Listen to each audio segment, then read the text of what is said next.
arrêté. Allez, va dessus. Déjà pas dit gamin, le mec, 42. Alors, je vais te demander de te présenter le club sur lequel tu joues. Je suis 23 ans, je suis commercial. Je suis un fan de PS, je joue à PS. Avec Pouloud derrière aussi. C'est bon, on est là. 9-8. Bon, bah voilà, je joue à PS5, déjà 2 ans. Et puis j'aime bien ce jeu, comme ça. C'est un jeu assez réaliste, assez actuel, c'est vrai que c'est sympa. Donc je me suis mis à jouer depuis 2 ans et puis voilà, je suis maintenant en Coupe de France, ma progression. Voilà. Donc même si ça se voit visuellement, est-ce que tu peux juste rappeler le principe de PES? Le principe, ça va être assez facile, c'est un match de foot. Il y a 2 équipes et puis il faut marquer plus de buts que l'équipe adverse, on va dire, même si tout le monde le sait automatiquement. Il faut gagner, il faut marquer plus de buts que l'adversaire.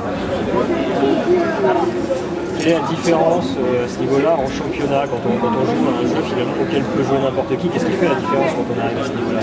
Je pense que la différence, il y a quand même une grosse part de chance. La différence se fait surtout sur le mental. Les joueurs qui ne vont pas craquer mentalement, même s'ils loupent une ou 2 occasions, c'est les mecs les plus forts dans leur tête qui vont automatiquement gagner le match.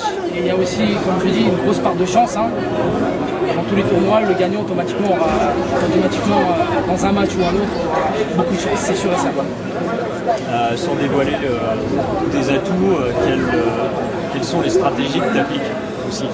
Ce qui fait la différence, encore une fois.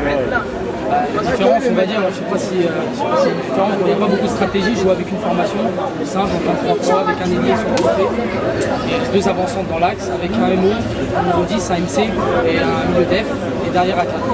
Pas spécialement de stratégie offensive ni défensive.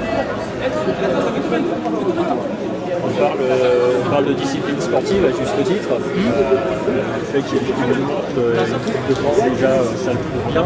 Et effectivement, quand on voit PES, on a l'impression d'être devant un match, ça fait le sport. Et je voulais ton sentiment là-dessus. Est-ce que tu penses le jeu vidéo qui est sport? On va dire que c'est un sport assez dur, parce que quand on voit, on est sur, on va dire qu'on est en train de jouer, on est avec la manette, c'est souvent que les mains ils tremblent, on a des gros matchs, mentalement on n'est pas dedans, c'est assez dur à gérer tout ça. Et même quand on voit les copains jouer et qu'il y en a un qui élimine un autre, on n'a même pas envie de voir le match, c'est assez dur comme il y a eu ce matin, il y a eu d'autres très gros matchs. Et c'est très dur, il faut être fort, très fort mentalement. On va dire les gros tournois. Quand on joue automatiquement, c'est surtout pour s'amuser. Et à ce niveau-là de la compétition, de France, le mental, c'est énorme. On dépense beaucoup d'énergie.